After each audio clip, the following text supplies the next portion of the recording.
somewhere off the coast of Port Arthur, in the early months of 1904, a Russian warship called the Petropavlovsk struck a Japanese mine and sank within 2 minutes, taking almost 700 men with it to the bottom of the sea. On board that ship, in those 2 minutes of chaos and fire and noise, was a young Russian Grand Duke named Kirill Vladimirovich. He survived. He was pulled from the water with injuries that took months to heal, and in those months of recovery, lying in a hospital bed with the sea still ringing in his ears, he made a decision that would defy a Tsar, shock 2 royal families, and change the rest of his life. He was going to marry the woman he loved. He had loved her for over a decade. They had been in love as teenagers and been kept apart by family opposition, by religion, by the iron conventions of royal matchmaking. She had been married off to another man, a man she did not love and who did not love her. And the years had passed, and the distance had grown, and it had seemed, increasingly, as though the life they might have had together was simply gone. And then his ship went down, and he nearly went with it. And something in that moment clarified everything. Her name was Victoria Melita of Saxe-Coburg and Gotha, granddaughter of Queen Victoria and granddaughter of the Tsar of Russia. Her family called her Ducky, and her story is one of the most remarkable in the history of the European royal houses, because it is the story of a woman who refused, in the end, to let the world decide who she loved. It cost her more than she could have imagined, and she paid every bit of it.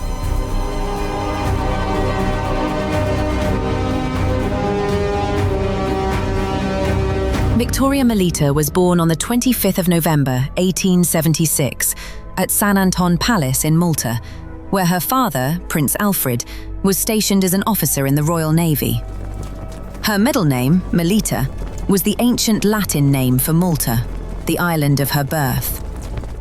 Within the family, she was simply Ducky, a nickname that followed her through the whole of her extraordinary life, and sat oddly alongside the increasingly dramatic events that filled it.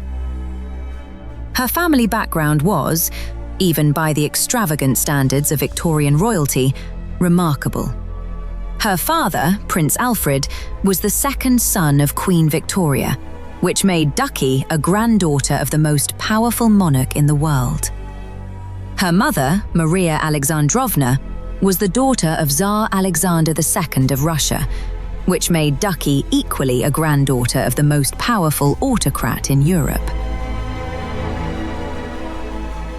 On the day she was born, she could count 1 emperor and 2 empresses among her grandparents. The future looked, to put it mildly, golden. Her childhood was nomadic in the way of naval families, moving between Malta, England, and eventually Germany when her father inherited the Duchy of Saxe-Coburg and Gotha in 1893. She was described as sensitive, serious, and sometimes difficult. Her sister Marie, a year older and famously beautiful with golden hair, described her as passionate and mostly misunderstood, with the spirit of a tomboy. Ducky was dark and tall, striking rather than conventionally pretty, with an intensity about her that those who knew her found either compelling or unsettling, depending on who they were. She was not a woman who would do well in a marriage she had not chosen. This was unfortunately not a consideration that anyone around her was particularly interested in.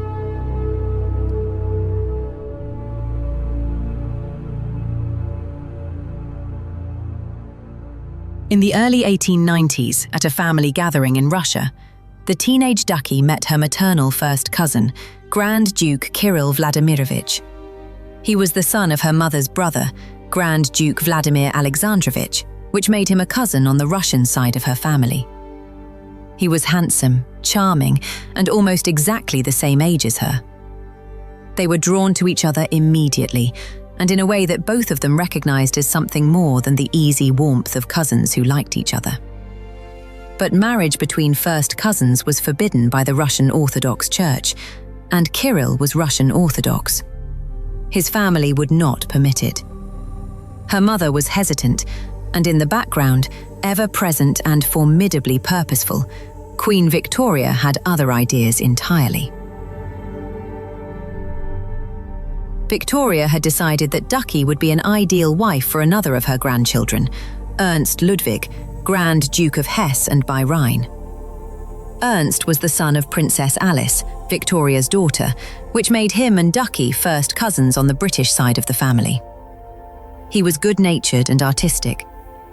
Victoria had observed them together and decided they got along well enough. The fact that Ducky's own feelings on the matter were rather different was not, in the way of royal matchmaking, considered particularly relevant. On the 9th of April, 1894, at the age of 17, Ducky did what was expected of her and married Ernst Ludwig at Coburg. She was a princess from one of the great royal houses of Europe. She had been raised to understand duty. She put her feelings for Kirill aside, as she had been told to, and she walked into the marriage with what those present described as the composure of someone who had already decided how to survive it. The marriage was a disaster from the beginning. Ernst Ludwig was kind in his way. He was an enthusiastic patron of the arts, genuinely cultured, and not deliberately unkind to his wife. But the fundamental incompatibility between them was visible to everyone who encountered them together. They had almost nothing in common beyond their royal blood and their shared birthday. The warmth that might have grown between two people who had chosen each other simply was not there, because they had not chosen each other. There was also something else, something that those around them came to understand gradually and that has been established clearly by subsequent historians. Ernst Ludwig was a man whose deepest emotional and romantic attachments were to other men. He had been placed in a marriage that suited the royal family's dynastic requirements entirely and suited him personally not at all. He and Ducky were, in the most fundamental sense, simply wrong for each other, and no amount of royal will or family management was going to change that. They had one child, a daughter named Elizabeth, born in March 1895. She was the one genuine product of a marriage that had otherwise produced nothing but misery for both of them. Ducky adored her. Throughout these years, Ducky occasionally encountered Kirill at family gatherings and royal events. The attraction between them did not diminish. It simply sat there, present and unresolved, while she went home to a marriage that was emptying her out year by year. Queen Victoria knew the marriage was deeply unhappy. She was not unsympathetic, but she refused to allow a divorce. A royal divorce was unthinkable, a scandal that would damage the family's reputation and set a precedent she had no intention of setting. As long as Victoria lived, the marriage would continue. Queen Victoria died on the 22nd of January 1901. The divorce was finalised on the 21st of December 1901.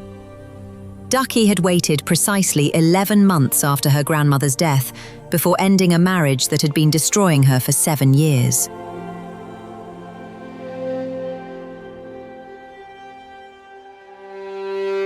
The divorce shocked European royal society in exactly the way Queen Victoria had feared it would.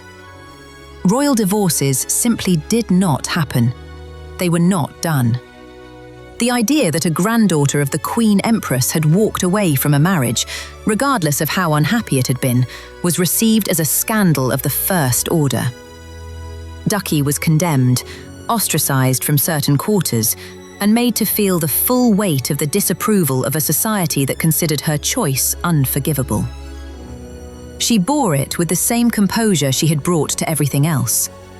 She returns to her mother in Coburg and began the slow work of rebuilding a life from the ruins of the marriage she had escaped. And then, in November 1903, her daughter Elizabeth died. Elizabeth was 8 years old. She had contracted typhoid fever after drinking from a contaminated stream on a family visit.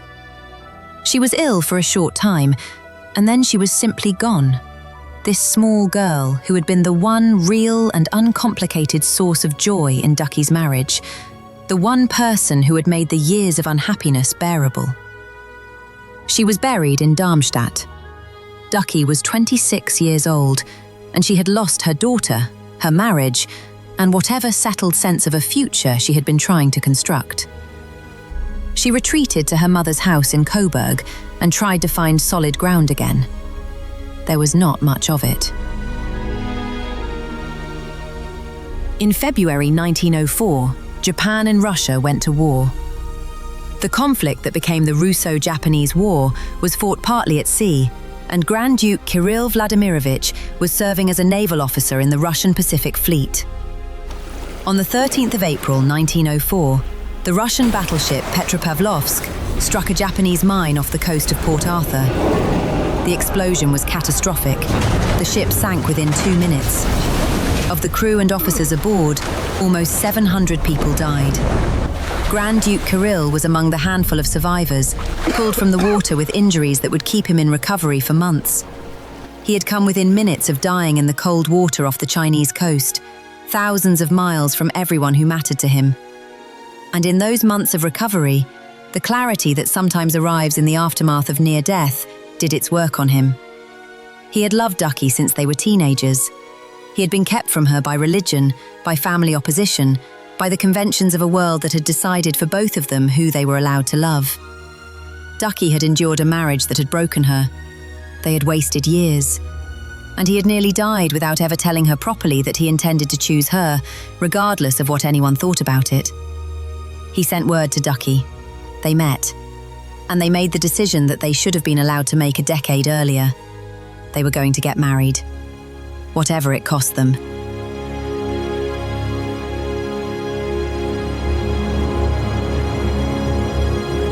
The obstacles were considerable. Marriage between first cousins was still forbidden by the Russian Orthodox Church. Kirill had not obtained the formal consent of Tsar Nicholas II, which was required for any member of the Russian imperial family who wished to marry. And under Britain's Royal Marriages Act of 1772, Ducky, as a descendant of King George II, also required the formal approval of the British sovereign, King Edward VII. They had obtained the consent of neither. They married on the 8th of October 1905 at Tegernsee in Bavaria, with only a small number of family members present. It was not the grand royal wedding of two people of their station. It was a quiet ceremony between two people who had waited long enough and were no longer willing to wait. The consequences were immediate and severe. Tsar Nicholas II was furious. He stripped Kirill of his military rank and honours and banned the couple from Russia. King Edward VII withheld his approval. The Russian Orthodox Church had not sanctioned the marriage. The family reaction ranged from disapproval to outrage. Ducky and Kirill settled in Paris and waited. They waited for 2 years. By 1907, recent deaths in the imperial family had brought Kirill significantly closer to the Russian line of succession, which changed the political calculus considerably.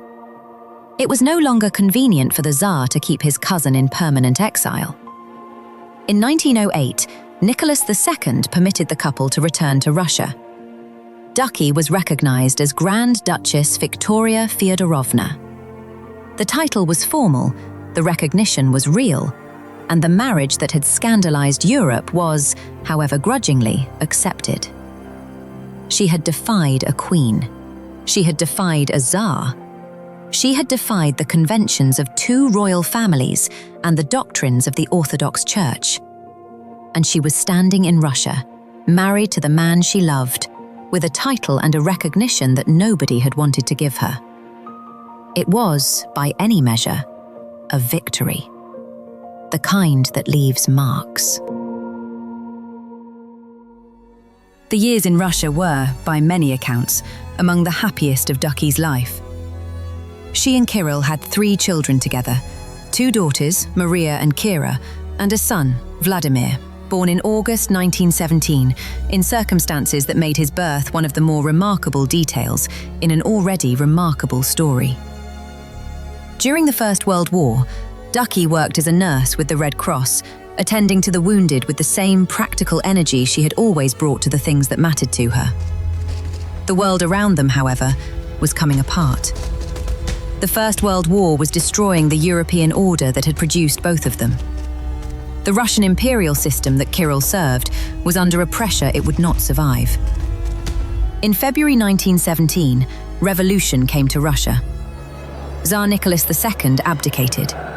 The Romanov dynasty, which had ruled Russia for 300 years, collapsed within days. Ducky and Kirill made the decision to leave. They travelled to Finland, which was then still part of the Russian Empire, and it was there, in August 1917, in a country that was not quite Russia and not quite free, that Ducky gave birth to their son, Vladimir. The heir to a dynasty that had just ceased to exist, born in exile before the exile had even properly begun. They never went back. Russia closed behind them like a door shutting, and everything they had built there, the title, the recognition, the life, stayed on the other side of it. Tsar Nicholas II and his wife Alexandra, their 5 children and several members of their household were murdered by Bolshevik forces in a basement in Yekaterinburg on the night of the 16th of July, 1918. Alexandra had been the sister of Ernst Ludwig, Ducky's first husband. The world that had arranged Ducky's first marriage, that had told her who she was allowed to love and who she was not, had been eliminated with a brutality that made the old conventions seem like they had belonged to a different universe entirely. In a sense, they had.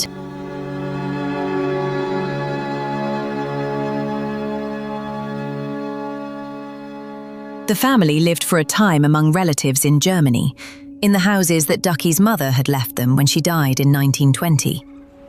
They moved between Coburg and Nice, and eventually settled in France, purchasing a villa in the Breton coastal town of Saint-Briac in the late 1920s, where they lived as quietly as 2 people of their background and history were capable of living. In 1926, Kirill made a proclamation that had a particular quality of determination about it, and a particular quality of futility, and that somehow managed to be both of those things simultaneously. He declared himself Emperor of Russia in exile, the legitimate head of the Romanov dynasty, the rightful heir to a throne that no longer existed in a country he could not enter. Ducky stood beside him and supported him in this, as she had supported him in everything since the day they had married in defiance of everyone. There is something worth sitting with in that image. 2 people in a villa in Brittany, one of them proclaiming himself emperor of a country that had shot its last emperor in a basement 8 years earlier. History had not been kind to their ambitions. But they had each other, which was what they had set out to have in the first place, and which was more than the world had originally intended to give them.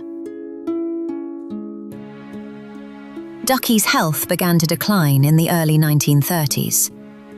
In February 1936, she travelled to Amorbach in Germany to attend the christening of one of her grandchildren, her daughter Maria's 5th child. While she was there, she suffered a stroke.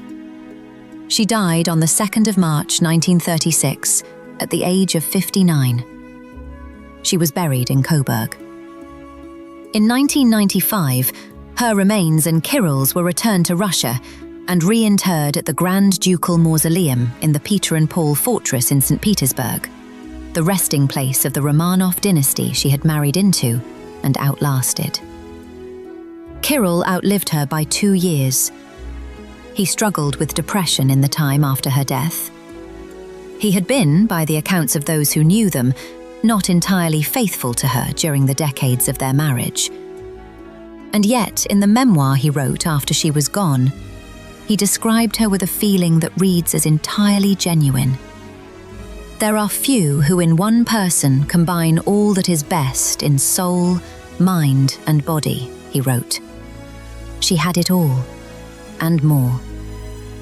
Few there are who are fortunate in having such a woman as the partner of their lives. I was one of those privileged.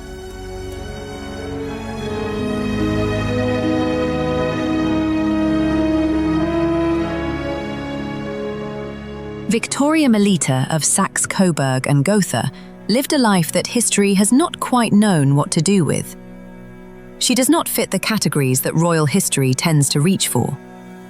She was not a queen who endured in silence like Alexandra. She was not a queen who sacrificed everything for duty like Mary of Teck. She was not a bride on a blood-spattered wedding day like Victoria Eugenie. She was something different. She was a woman who decided, in the face of considerable pressure from considerable people, that she was going to live as herself. That she was going to love who she loved. That the conventions of the world she had been born into were not going to define the limits of her life. She paid for that decision. She paid in the social ostracism that followed her divorce. She paid in the years of exile from Russia after the marriage that had scandalized everyone. She paid in the loss of the world that had grudgingly accepted her, swept away by a revolution she had not made and could not stop. She paid in the grief of losing a daughter at 8 years old and watching the Russian imperial family, which had become her family, destroyed in a basement in the Urals. But she also got what she set out to get. She spent 30 years with the man she had loved since she was a teenager. She raised children in a house where love, for all its complications, was present. She died in the company of her daughter's family, at a christening, which is as hopeful an occasion as any to choose for a last act. Queen Victoria, the grandmother who had arranged her unhappy first marriage and refused to let her leave it for 7 years, had 42 grandchildren. Most of them did what was asked of them, and are remembered, if they are remembered at all, as footnotes to the main narrative of European royal history. Ducky did something else. She held on to what mattered to her and let go of what did not. And she did it with the kind of stubborn, clear-eyed determination that tends to cost everything in the short term and look, at a long enough distance, like courage. She was born in Malta in 1876, the granddaughter of 2 of the most powerful rulers in the world. She died in Germany in 1936, in a rather smaller house than she had started in, having been a princess, a grand duchess, a scandal, an exile, an empress in exile, and a widow. She had also, for 30 years, been loved. She considered that the most important of the list. Ducky's story is one of those that tends to stay with you. Not because it ended perfectly, but because it ended honestly, in the sense that she lived the life she actually wanted, rather than the one she had been given. We hope this film has done justice to that.